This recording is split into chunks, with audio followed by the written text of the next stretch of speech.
Nobody believed in me. Even if I said I will do my first transaction, larger one, my investment was also a bit, oh, okay, yeah, now a female, okay, Asian, okay, a bit young, okay, let's have a look at her. At the end of the day, really start as early as you can. The worst advice I received was like, wait, you are not ready, come back in 4 years. Believe in yourself as if nobody else does. Start early, trial test, stand up, become better, and learn. You can make every failure in the world, just not the same one seven times. That's stupid. Learn and do it in a different way. Hi, everyone, and welcome to the Where Boundaries Dissolve podcast. I am Helena, your host, and this is my podcast full of inspiring stories with leaders that have transformed themselves and are truly in alignment with who they are and what makes them unique. Today, we're joined by Katrin. Katrin, thank you so much for being here. You are on advisory boards of different companies and platforms. You're also a very successful business consultant and lecturer on human transformation in AI, finance, new work leadership, and you belong to the top 120 of selected potentials by the German Federal Ministry Program of Gifted Next Gen in the DACH region.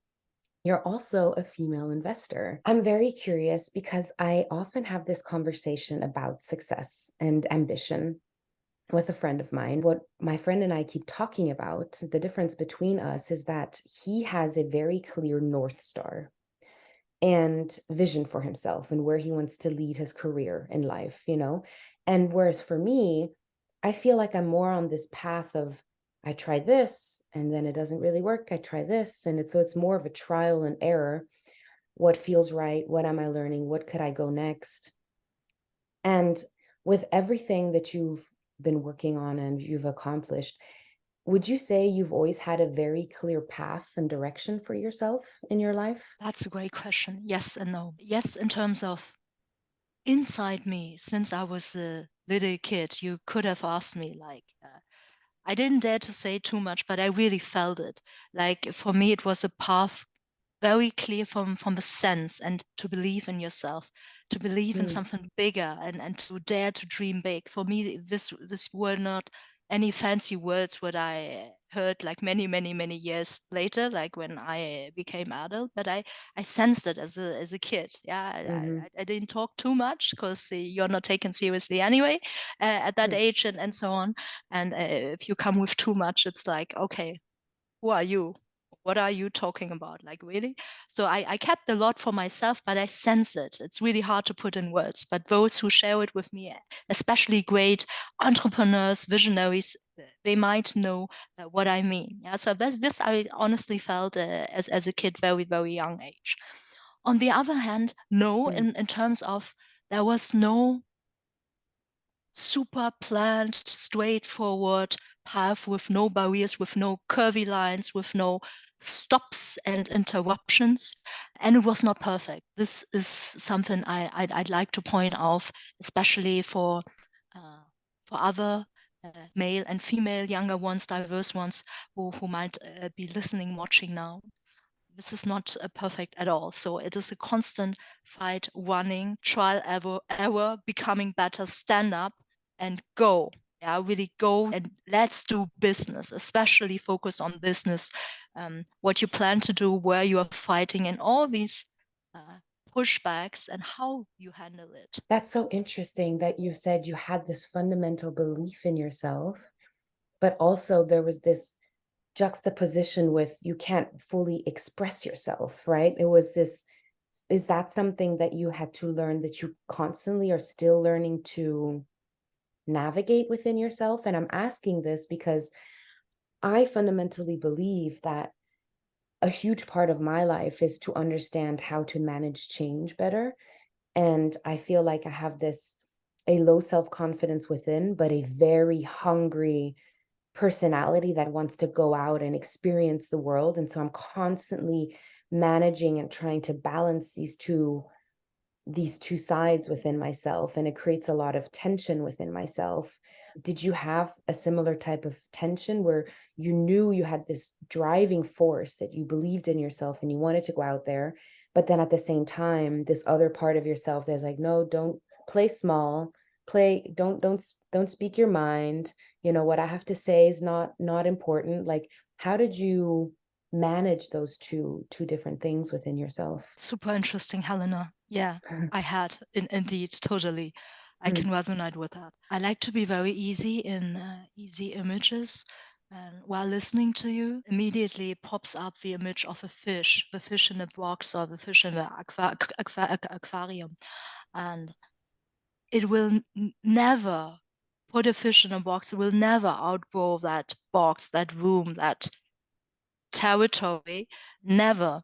Whenever things do not go straight, there might be many people asking, well, let's take a look at the fish instead of let's take a look at the environment, at the box. What's wrong with that fish? What's wrong with that little fish? Come on, perform, fish, adapt, be better in that box. That fish will never outgrow the box. That fish will never learn how to swim in the ocean. Many of these fishes outside, I'm with you. Of course, it could be the fish. Yes, theoretically, but it could be also the box. And therefore, take the same fish and put it in the right environment, throw it into the ocean. It will swim. It will swim to survive. It will become bigger than it has ever imagined before. It will swim to areas it has never seen, and it's wonderful. And that's just part of this inner conflict, and then transfer it, make it really happen. It's definitely, it was in my head. I sensed it since the beginning. I didn't know as a kid how to put it in words, and as I said before, I kept a lot of stuff for myself. And of course, you start, everybody's starting really small, learn, do these things expected of you, study, be a great student with excellent master. I try to be fast, I try to be one of the best. And then expectations from your parents, I don't know, family, surroundings, friends, what others you are supposed to do, what you are supposed to do, so just do it. And security also, grab a job, all these things you are supposed to do. And then you've got your inner voice, so there might be some good days, there might be some conflict. At the end of the day, subjectively, only what I feel, sense, and experience, what I may share here, no judging at all, just sharing. At the end of the day, for me, it's definitely don't listen to too many other voices and people. At the end of the day, you are that fish in that box. And if you choose the ocean, you chose the ocean, then go for it. It's life, unless anybody can prove me differently. We just have one life, right? And it's too short. And I don't want to have that on the last day, on on the graveyard. What stands there, like all these regrets. Oh, actually, you could have done that. You could have tried. Actually, you're really not too bad for that, and you have your skills, and you are here and here and here, um, quite okay. And but you didn't do it. You didn't even try, and I don't want to regret that. So for me, at the end of the day, it's definitely jump, go swim, go into the ocean, make it happen, and also take some risks. Yeah, you're young, you're healthy, thankfully, and take some risks, and so that you somehow ideally meet your inner voice and do not disappoint yourself. It's at the end of the day, it's you. And that's so, like, at a high level. I think that, I had this very interesting person on my podcast, and they were saying, in the face of uncertainty, which is when you take risk, you're dealing with uncertainty. And he says, think big, test small, fail fast, learn always. That was kind of his mantra in dealing with uncertainty.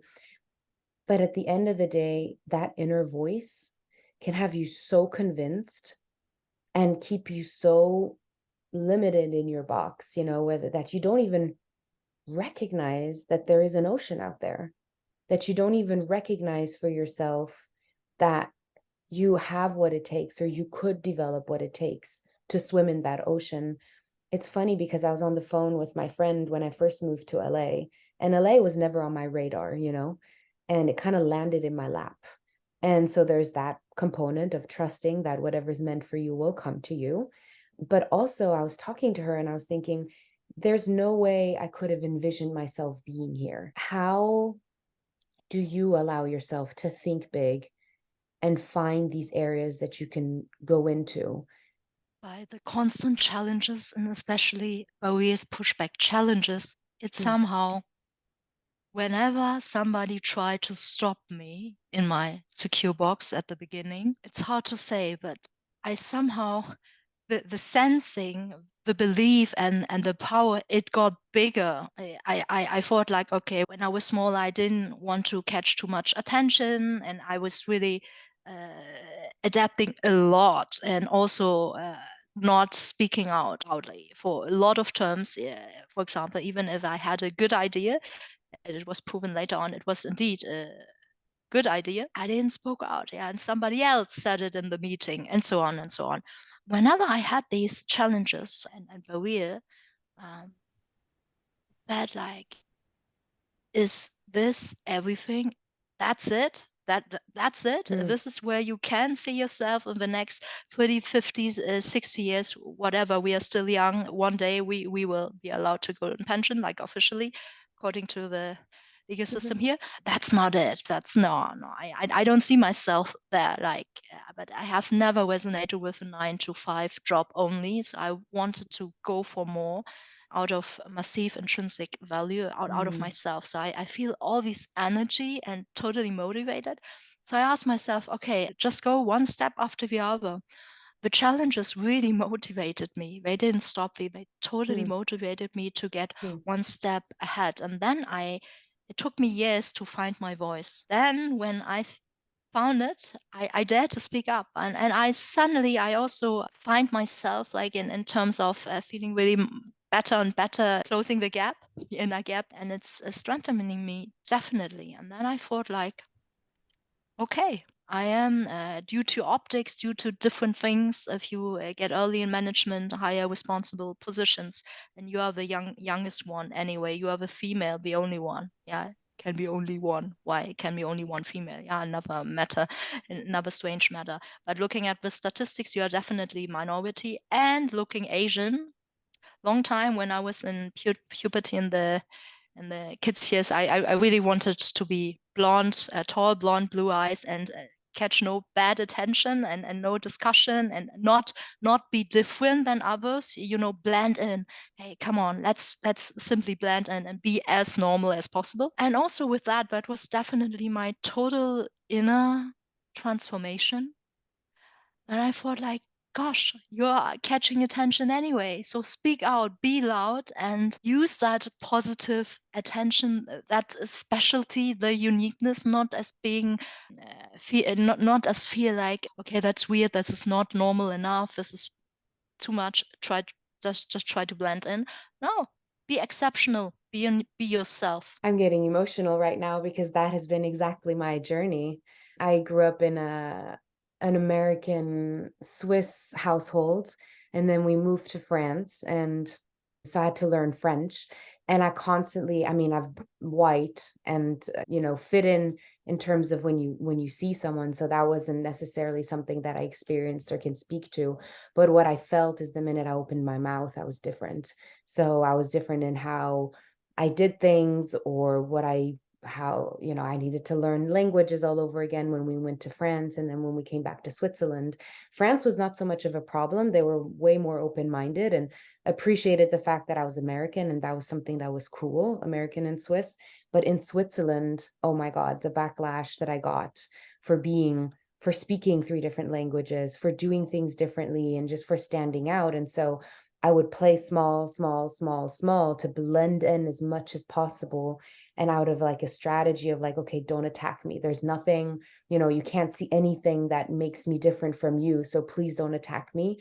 And then it's taken the entire, I want to say, bulk of my 20s to actually think, hey, the way I'm different from you is my strength. And I need to, and whatever I was bullied for, those are my assets. And I need to sharpen that like a knife. And that's where I actually have most agency, and that's where, if I don't embrace myself, if I don't empower myself, how can I do the thing that I enjoy the most, which is empower others to be the best version of themselves? And so that was a huge inner transformation that had to happen so that I could be on my team. Because otherwise, working at Siemens as well in my 20s, where it was a male-dominated environment, it was so easy for them to just talk over me. And so if I didn't have that strong, grounded feeling within myself and belief in myself that I was a valid contributor and that I deserved to be listened to, I was never going to be able to challenge them in a way that they did develop the respect and see me as an equal team player. And I wonder, when we talk about how women have to work more, especially marginalized when you're of Asian descent, if you felt like that emotional work is how we have to work harder to deserve the attention. What have your experiences been with regards to the work that you feel you have to put in? I mean, there's the inner work, but then there's also the actual work. I'm totally with you, Helena. I totally feel with you so much. Like people will let you know, make you feel different, that you are looking, for instance, different, or that you're speaking with a different accent, or they make you feel you're different. Even sometimes maybe not on purpose, but they do. Nowadays, you're no more openly allowed to be racist. They will give you that ultimate feeling, and definitely, I had my time, my moments, and was not the exception. These are the great things. It's repetition, and with the years, you really think like, oh my gosh, if I get like $1,000 every time I hear that one, that would be not bad. Yeah, like I heard things like, Katrin, you want my mascara? Oh no, you don't have eyelashes. And stuff like this, only to say one. There were other stuff, and I'm continuously asked like, where are you from? When are you going? No, where are you from? In like every country I am, that's being the, Mm, not black white, but being the white spot on the black, and being the black spot on the white. I somehow, now I'm cool with it. It has not mm, every time been like that, but I think now I'm getting cooler with that, since that might be really curiosity, and I answer to that. Or if I speak fluently German, and then especially older people like, oh my gosh, your German is so good, mm. and I'm like, oh my gosh, your German is so good too. They're like, I'm German. Oh, you mean, oh, I see, you're German. Yeah, Right. of course. Yeah, you're blonde and blue eyes, and it all sticks together statistically to that picture. Of course, you are German, and you take it a bit with humor. Be kind. It's not disrespectful, but take it with a bit humor. Take it a bit cooler, and like after you have heard it really hundreds and thousands of times, it's some sort of getting used to it, and try to make the best out of it. Yeah, you can't change people, but you can change how you deal with things. I'm inspired by the fact that you say that your challenges inspired you to think bigger, because I Mm, do fundamentally believe that when you lean into your challenges and you grow through that, that suddenly your circle of influence grows with you. And you're like, oh, I did that. Well, I wonder how I could do that at a bigger scale. I wonder how I could, and it's exactly. like, and then it just kind of keeps growing. And it was the same for me as well. It's like, oh, do I want to? I've been in Zurich for 5 years. Is this really where I see myself for the next decade? Or, and that thought scared me. I thought, okay, something has to change. I don't really know what it is. And I've often felt that sense of directionless. I was listening to a conversation the other day with the global creative director of Apple Music. His name is Zane. And he said something really interesting. He said, stop the car when you don't know where you're going. Enjoy the fact that you're stopping. Let everyone pass, quiet the noise, and then decide where you want to go. But don't just blindly follow some kind of path, and wherever the flow of traffic is taking you, you actually have to stop the car. And I was thinking about that. I let that marinate within myself a little bit, because I was thinking the stopping, quote unquote, isn't really encouraged in life. We value being seen as productive, especially when we work in these performance oriented cultures. We value being productive. Our self worth is often tied to how successful we are, how effective we are, sometimes even how useful we are to other people. You said before that it wasn't a clear path, it wasn't a linear path, as you say. How do you in those moments when it's about to take a left turn, is it a conscious pausing, or how would you go about these situations in your life? First, I think it's rather unusual. especially nowadays. You are like continuously in that machinery and it's never stopping unless you really fight for a moment of silence. Because I'm a speaker too and often booked, and I'm super thankful for that. Being on stage, being to a certain extent visible also on social media and so on, most people think I'm extrovert. In private, I'm the super comfy introvert. Somebody told me like it's where you get your energy from. So if you don't know as am I extrovert or introvert, what do you do if you need that energy? And for me, it's definitely I'm sort of introvert. I can be for hours, if not for days, completely alone in silence. I make my own music in terms of I'm playing piano, close my eyes, I'm in my own world. I'm doing making some compositions, improvisations, and then I can play up to my record is 7 hours, but that's not Wow. normal. Yeah, that's not every day. Yeah, it's rather like a few Hmm. minutes to 1 hour. But I can take a walk in the woods. I especially like it when like it feels like you are the only one in that silence, this protected environment, somehow whiteness and silence. And the biggest challenge to accept the silence, because if it's silent, what's happening? A lot of thoughts here in your head, a lot of noise in your head to really calm down. I'm doing some meditation to these noises in your head, all thoughts. Oh, you should do this, all these deadlines on your bucket list, which is like going longer and longer and not going to zero, rather the other end. All these stress you make yourself and what you should do professionally and all this stuff in private and targets set on the new year and all this besides the life questions. You have the routine, the must do's, the expectations, the actual real deadlines you must somehow prioritize, and then your life questions and to resonate in silence. So it's really hard. It's really hard for me. It's somewhere between meditation, music, and definitely nature. And then I'm consciously alone. I'm shutting down everything, the airplane mode on phone, and not to get disturbed. That's also some sort of luxury. It feels hard. It feels unusual. And then yeah, and I like to write. I really put my and the old-fashioned way. I love typing on laptop. It's wonderful for work. But the old-fashioned way, I'm still writing diary and to get my thoughts structured and not lie to yourself. So to be as honest as you can, as reflective as you can, to say, okay, you might be Helena in front of a big decision and you don't know. Instead of asking 30 people, like especially people who are close to you, like parents, best friends, and so on, we all have an opinion, but you don't necessarily are smarter afterwards. You're like a bit torn. So for me, for example, and I finish with that one, all these big decisions I took alone with me at water. It was close to water. I took a long walk and was somehow always close to water. I was staring into water until in the evening when it got dark. I was still sitting there. And then I took my decision and I didn't talk to anyone. If it's a real one, like where would you like to end up? Where would you like to live? Relocation, all these consequential things. You take the decision. Yeah. Should you accept that Hmm. job offer in the new country and all that?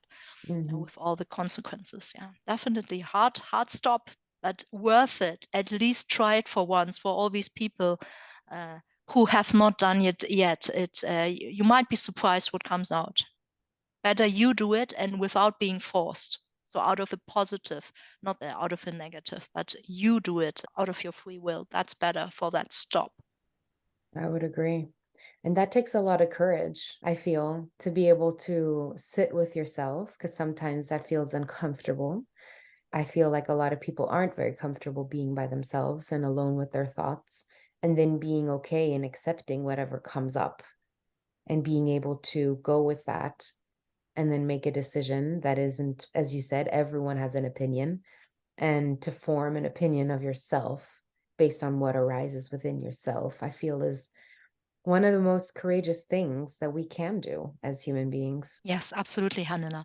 And you are ultimately responsible for yourself. I like to say it. At the end of the day, it's not like fulfilling 73 others' expectations and tasks and jobs and perspectives. Ultimately, you are responsible to yourself. Be good to yourself. And it's so interesting to mirror that within companies. And I'd love to get your opinion on here because the transformation to have that authority within ourselves, that, you know, we speak of empowerment, and we often observe that there's a lot of people they've only been fed decisions. The quicker the machinery runs, the more pressure is from outside been dropped to you. There are so many balls that are dropped to you and do this and that. And with technology, and especially now in our age chapter with AI, it's getting more and more complex. And who really oversees the entire process, the decision, everything? And just see from what I sense, the empowerment, it's about the people. So with all technologies, with all brilliant what we have, and of course with better KPIs, with the whole work environment, it's all good. And at the end of the day, if you don't empower these people and trust your people, most people don't like change. Who likes change? Yeah, it's coming from outside. You didn't decide it, neither about the content nor the timeline, knowing that change is happening with or without you. With all these outer factors, what I see is, of course, it's stressful. It's making the uncertainty stressful. And some existential fears like losing or holding, or where do I get some responsibilities they might have in the background, not only taking care of themselves, etc. It's really painful. What you can change, how you deal with it. Mm-hmm. And that's the insight, holding the line. Also, especially as a leader, I learned people in uncertain times, what do they search for, longing for? Leadership. So they look at you, that at least you should have this self, not overconfidence, but this being self-confident, and and to say clearly what you know and say clearly what you don't know. You don't need to know everything. Say it. Yeah, it's more credible at the end of the day to say, listen, I don't know. I haven't received this information. This is what we have, and we're gonna stick together as a team. You're not alone. That's another component. Lessons learned. Especially in hard times, you will see two things. The one positive, you're not alone. So stick together, especially as a team in these hard times, because they might all have these weird thoughts and worries in the same zone than you are. And second, in the hard time, um, when the sun is not shining, then you really see the true faces. You can't keep it. So it's definitely, and the true values, not the values on the posters or on the webpage, but the true values, how you deal with the change. It's not only about the what, which might be like it is, but the how. Yeah, how you deal with it, how you still can make a difference and make the best for your people, and from organization point also. Yeah, and how you behave. This is in long term your real values. Yeah, your real standing, your real picture, and people will remember. Yeah, how you treat them in good times and especially in hard times. And I would like to finish with that one. When do you grow? Mm. Not in sunny times. You grow in the hard times. So even when you are in the hard time, of course it feels painful, intense, and really awful. Just remember, you grow in these hard times. You will become the bigger fish in these hard times. So look up at yourself in the mirror, into the other faces, and be conscious how you treat yourself, how you treat others in these hard times, and then you will grow, becoming the larger fish in that ocean afterwards. It brings you one step ahead, not backwards. I love that so much. What are 3 pieces of advice you can give young leaders who are learning to find their way?